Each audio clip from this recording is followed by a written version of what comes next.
Hello children, I welcome you all once again to your English class. I hope you all are doing good.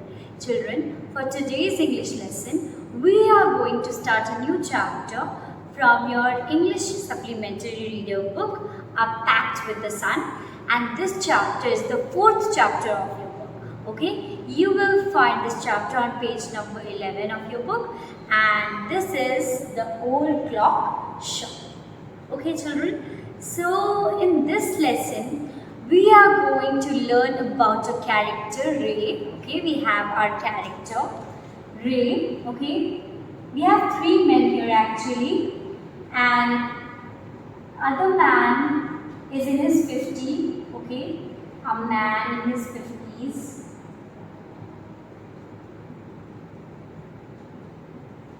We have three main characters. So Ray, the owner of the shop, old clock shop, and the third one is a man in his 20s. Okay.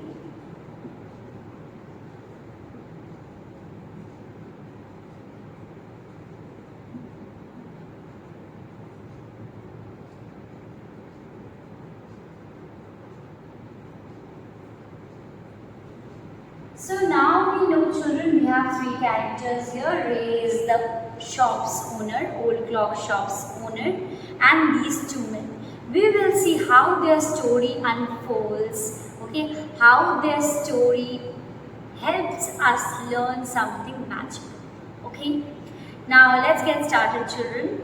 It's Christmas Eve and closing time for shops. Yes children, do you know what is Christmas Eve? What is eve of any event? Like the previous evening of the day. So if tomorrow is Christmas and I'm talking about Christmas Eve, so the evening of today is the Christmas Eve. Just one day before the actual event is our eve. Okay. So, and you know that in foreign countries, especially where there are large number of Christian followers, this Christmas is a huge thing, right? Even our festivities, when we are celebrating our festivals, we are in so much hush and shush, right? So we are enjoying so much, we are busy shopping, we are buying new dresses, we are buying new items, and then we have Christmas in Europe and in some parts of Asia as well. So we will see it's Christmas Eve already and the shoppers are busy shopping and it's quite like late now. It's time for the shops to close. Ray's old clock shop is still open. Okay, there is one shop, maybe some other shops might be there, but there is this shop, Ray's old clock shop. Two shoppers call at this late hour. Call at means they arrive. Okay, so now let's see what happens in this story. Christmas Eve had arrived. I told you, so Christmas Eve is already there. At last minute, shoppers were going home. A thick white sheet of snow lay over Salt Lake City, US. So there's this city, beautiful city, Salt Lake City. If you have heard about it, it's in United States of America. Please spot it in your map, okay, because it's really beautiful city. And this is that time of the year in which snow falls in huge amount, okay. So all of the street, all of the houses are covered in snow, okay. All the shoppers are busy, they are doing the last minute shopping. Yet the lights were still burning in the old clock shop as Ray, its old deaf owner, walked on a clock he had sold that day. So all the shops were almost closing. Okay, they were closing or they were about to close, but there was this old clock shop which belonged to a old man. He was also deaf and he was Ray. Okay. He was working on some clock which he has sold on that day. Sometimes it might happen that you want to fix certain things and you want to sell it. So he was working on a clock now. And now let's move to the next page, page 12. Having finished his work, Ray stood up. Okay, he stood up. He just got, means he have finished his work now. Now he'll go and rest. So he got up to go back to his home and was on his way to the back room. Okay, you know, right? Some shopkeepers do not have separate buildings for their shops and their home.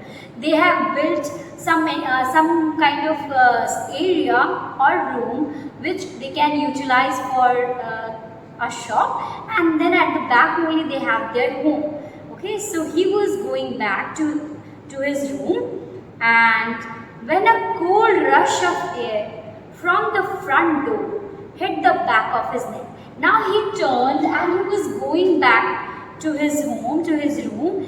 Then he felt a rush, actually cold rush, right? Cold breeze he felt at the behind of his neck.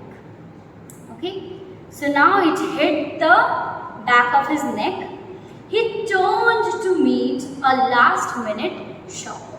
So he saw that someone was coming in, because obviously the door was open, which allowed the wind to hit Ray's neck, right? So the door was open, there was some shopper, and then he was no longer going back. He just turned about and then he saw the shopper. Okay, he just wanted to attend the shopper if he needs anything. But his old wise eyes told him that this was not a shopper.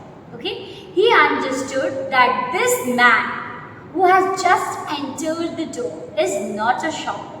Okay, because you know, sometimes experience teaches you a lot of things. So he was experienced, he was in his old age, right? He understood people, he read people, so he could easily identify whether someone was really a shopper or one of his customers or not. So here we see that Ray was he understood that this person is not the shopper, is not a shopper. He saw two men, so there were two men there. One in his 20s, I told you, one is in his 20s, and the other one closer to 50. He was not in his 50s, but he seemed as if he will soon turn 50. Okay, he will enter his 50. Now the younger man remained at the door. Okay, the young one, that means the man who was in his 20s, he remained at the door, and this man who was closer to 50, he came towards the counter of Ray's shop. Okay, the older man approached the counter with no sign of friendliness in his eyes. Okay, now imagine this thing, there is so much festivity, everyone is celebrating, but this man who approached the counter is the desk area meant to show things or sell things, or as counters to attend customers. Okay, then we can see that man who approached Ray wasn't friendly at all. He did not bear any smile. He was having a very rough gesture. Body language was very rude. Okay, so he was approaching Ray's counter. Ray was able to hide his growing fear as he slowly pushed a notepad and a pencil across the counter. So he tried to numb his fear. He tried to suppress his fear. He did not want to show it. Now what do we see here? That he was really very scared. Okay, because they did not look like shoppers. They looked like, yes, they looked like looters or robbers. Now with this, what he did, he just he slided a notepad and what? And a pencil towards the customer, towards the man who is there close to him. He smiled at the unfriendly face. Okay, he gave a smile. You know, when someone is not smiling at you and you give them a smile, it might happen that they had a rough day and they might become happy as well. So he just gave a smile, then pointed to his ears. He pointed to his ears and nodded his head like this. Okay, that means he wanted to tell what? He wanted to say that I cannot hear. That means I am deaf with both ears, right? He said I am deaf. Okay. Pointed to his ears and shook his head from side to side. A quick look of surprise changed the man's face as he studied the notepad. Okay, he looked at the notepad, and then, because it was a surprise that the shopkeeper was deaf, and these people have come with a purpose. So what is the purpose? We will know that. But now this was a surprise. By the look on the man's face, Ray understood that he was surprised to hear that Ray was deaf. Okay. Then turned and said something to his friend. So you remember the friend who was standing at the door? So what did he do? This man who was close to his 50s, the older one, actually means he turned again and looked at the door and told something to the younger man. Okay, to the young man, he said, Ray used the chance to look closely at the man. So he took this chance. Ray was now observing the man, his postures. It might be possible that he is carrying some dangerous weapon with him. Okay, so let's see what happens. Paying attention to the shape of a gun and a restless hand in the man's right coat pocket. Okay, so he was trying to figure out, because the man was wearing a coat. Okay, so he was trying to figure out the shape of a gun in the pocket of the man, of the coat of the man. Okay, so and a hand was there constantly in the pockets of the coat, because maybe they wanted to attempt something. Okay, they wanted to realize the situation, they wanted to calculate it, and they are going to do something, they are going to take some action. Okay, anger boiled within me. Okay, so now he was very angry that these people have come to the shop and they are going to do something really evil. But it was kept down by an inner voice that said, now sometimes when we are scared, we talk to ourselves. So there was this inner voice. We are always told, no, listen to your inner voice, listen to your conscious. So here we can see that this man, means Ray, actually was very scared, was very angry at this point. But he tried to keep himself calm. Be still, he wrote on the notepad. Now he calmed himself down, and then he wrote on the notepad, may I help you? For the first time, the older man looked directly at Ray and smiled. Okay, that unfriendly face had finally had a smile on his face. Yes, a cruel, mocking smile. Okay, that was not friendly smile at all. That was a cruel smile. They both understood why he was there. Yes, the doubt he had, Ray observed it really well, that this man had foul intentions. He had foul thing in his mind. That means he wanted to act hastily and he wanted to do something wrong. Okay. Why his friend remained at the door? Now why his friend was at the door? Because if something happens, it will be easier for them to run or do something which they will regret later. They looked like men who were down on their luck. Yes, children, see, when you are on financial crunch, when you don't have enough money, because see, money is essential to survive, right? You know this. So with this, we can see that Ray understood that they were out of luck today. They did not have any chance, they did not have any money, and so out of, you can say, out of like this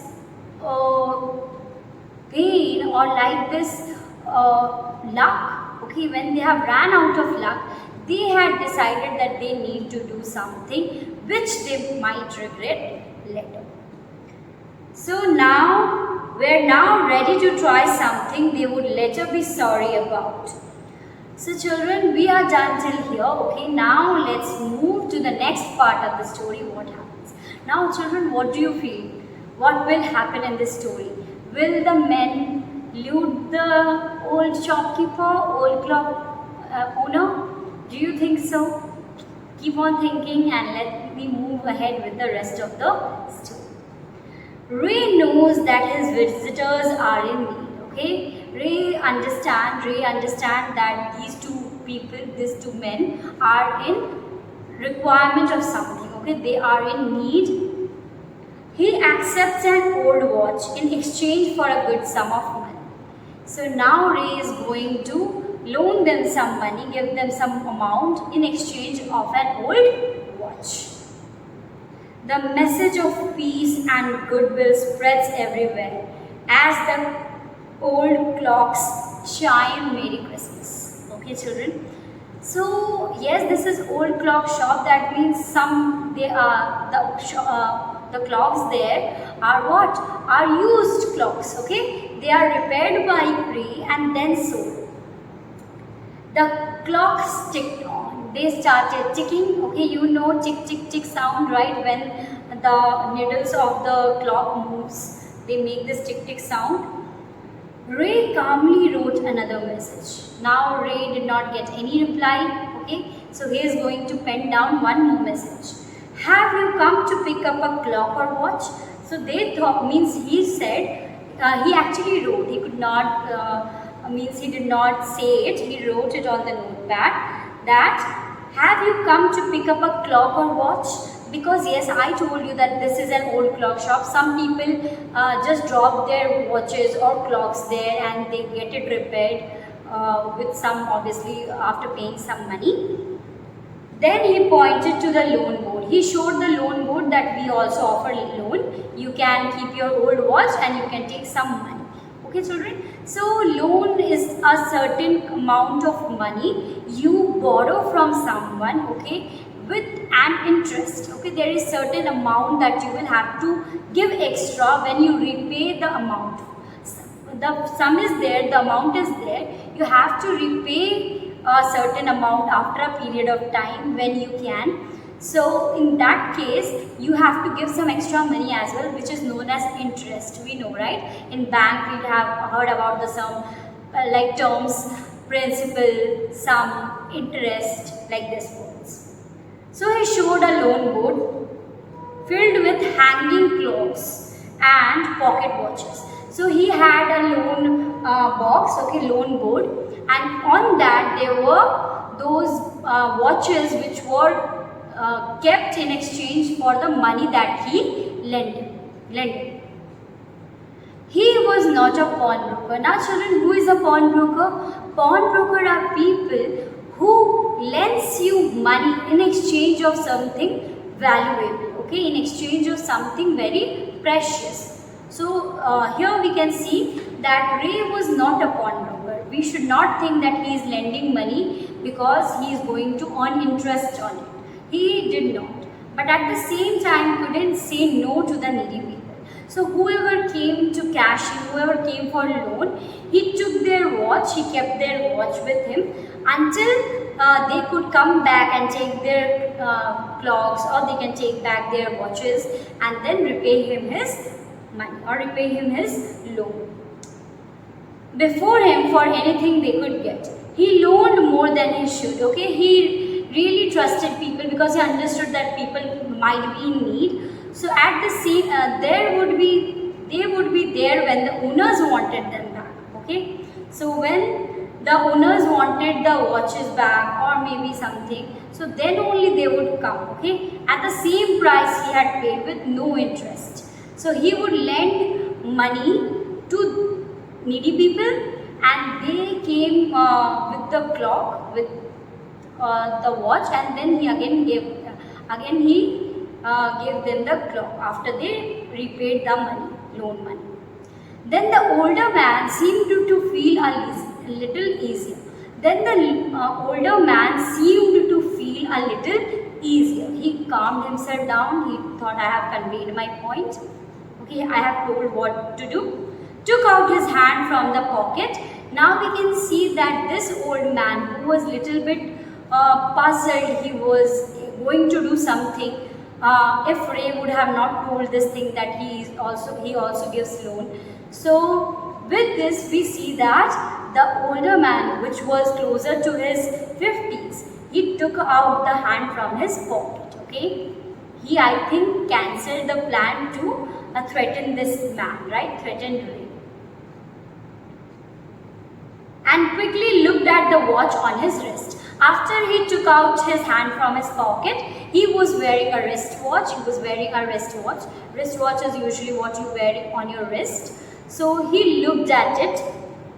How much will you give me for this? The man wrote. So after looking at his own wrist, at his own watch, he wrote it on the notepad that how much will you give me for this? He is asking for a loan actually here, right? Ray noticed a little shame in the grey eyes looking at him. So Ray understood that this man was ashamed because he was going to do something, and also he is asking for money, right? We don't like asking for money from anyone, right? We don't want to ask. So this was really shameful for the man himself because he was so aged, and the eyes are said to be grey. Children, grey can be literally grey if his eyes are grey in color, or they are grey because why? Due to old age, right? Because I told you that this man was come to the shop and who is actually having a conversation with Ray is in his 50s, okay, around his 50s. So he is getting old. So his grey eyes looked ashamed, okay? It looked as if he was ashamed. The watch was nothing special, okay? Why was he ashamed? Because the watch was not special. The watch, no one would give any price for that watch because it wasn't worth it, and yet had great powers. Now you see, is it some kind of like magical totem? No, it's not magical. It doesn't have any power, but we can see why it's powerful. We will learn here. It was something to exchange. Yes. When you are in need of money, okay, when you are in trouble and some helping hand comes to you, what do? You grab it, right? You hold it tight. So here we can see that these men were in bad situation. Their circumstances was actually forcing them to loot people. But they knew that they were in dearth of money. There was huge scarcity, right? They needed money. So when they came to this old clock shop, they wanted to loot the shop, okay? They wanted to threaten the shopkeeper, they wanted to threaten Ray and get some money. But when they heard that they do not need to do it, it was easier for these men, okay, to conduct and to, because he could easily give his watch, right, to get some money. Knowing that great need had brought the man to this shop in the first place, Ray asked, how much do you need for it? Okay. So first the man asked that how much he is going to pay for this watch. Now Ray asked, how much do you need for it? The reply came back on the notepad because yes, he could read it. So then whatever it's worth. He said whatever is the true value, whatever is the real deal I can have in exchange of money, then I can take it. Ray reached into his cash box. Okay? Ray reached with his hand towards his cash box and he wants to take out some money. Pulled out a $50 note. Okay? He pulled out a $50 note from the cash box and passed it into the man's hand. He gave it to the man, he gave it in his hand. As they shook hands, Ray looked into the man's eyes. Okay? Now, because he gave it in his hand and they really shook hands, they shaked their hands. And when Ray looked into the eyes of this man, what did he see? What did he see, children? What do you think he saw? Yes, he saw that his eyes might be telling what? Thank you. Okay. Imagine if you are drowning, okay children, and someone lends you a hand and pulls you out of the water. How do you feel? Yes, the same case was, the same scenario was with these two men. Okay, they were in grave need of money, and when Ray gave this $50 note to the man, his eyes seemed to say thank you. They both knew the watch wasn't worth that much. Okay, it was some worn out watch, okay, really old. It wasn't worth a $50 note. Okay, but because Ray knew that these two men were in real need, that they really needed, so he did not give a second thought on it. Before turning to leave, now obviously the thing is done, they have got the money. Before leaving, the man wrote on the notepad, I will be back to pick it up as soon as I can. Merry Christmas. So obviously he has given his watch. Now he said, I will be back with the money. I will give your money back and I will take my watch. Merry Christmas. And with this, the man in his 50s, around his 50s, he wished Merry Christmas to. The little story ended on the half hour with clocks striking all together. Yes? So now children, the needles have struck 12. Okay? So they are now going to tickle together. They are going to tick together because it's what? It's midnight already and they have entered the Christmas tree. So because we are in an old clock shop, okay? Now, all the clocks that those were lying or those were hanging on the walls, laying on the desk, laying on the tables, everywhere in the shelves, they started ticking together. Okay, you understand this why, you understand the situation. When there is celebration and when you fulfill or you make someone else happy, children, that is the true happiness. Okay, you will feel happy within. Okay, you don't need to look for happiness outside.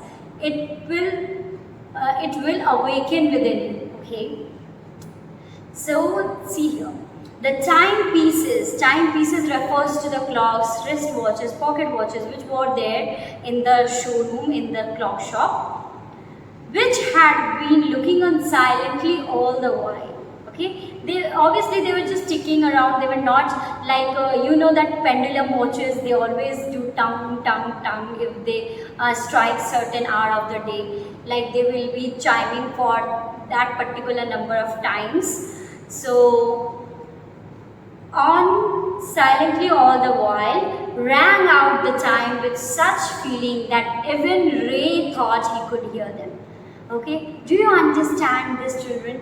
Because you know sound is all about vibration, right? So they when this thing was done by Ray, when he did this and when the clock struck 12, when the time was 12 o'clock, all the clocks started ringing together. Okay, they started ringing together and this was so much in sync, so much together that Ray thought that once for a while he could even hear and feel the vibration of the clocks chiming. Their sweet musical message was filled with hope. Yes, children, hope is the only thing that keeps the fire burning. Okay, when you have lost this hope, you have nothing to survive on. So the hope, see, it was rekindled, it was brightened up again when the man entered the shop. He came with another purpose and he left with a smile on his face, right? So the timeless message of peace on earth. Yes, children, human beings are sent to this earth for a specific purpose, right? We need to help each other during tough times. We need to understand that we should not blame or we should not exploit anyone else, right, children? Goodwill towards all. So see, peace on earth, goodwill towards all. Yes, you have to think good about all, of all. Was felt by the three men who stood in the old clock shop. See, children, such a beautiful story, such a beautiful message. Okay, Now here children, we had seen that our main message with all the stories you will be reading in Pact with the Sun, you will see there lies a great message. Children, here human beings or mankind, okay, are actually, we know we are social animals and only we can help people around us. We have to be a part of the crowd and only then we will understand that how we can actually be helpful and support each other during tough times. Okay children, on this note we are done with today's lesson. In our next video lesson we are going to finish our vocabulary. We are going to finish or write down the word meanings from this chapter and also the question answers. I hope you had a great time watching this video lesson. Do join me in your next video lesson. Until then, please take care of yourself and your family. Bye-bye.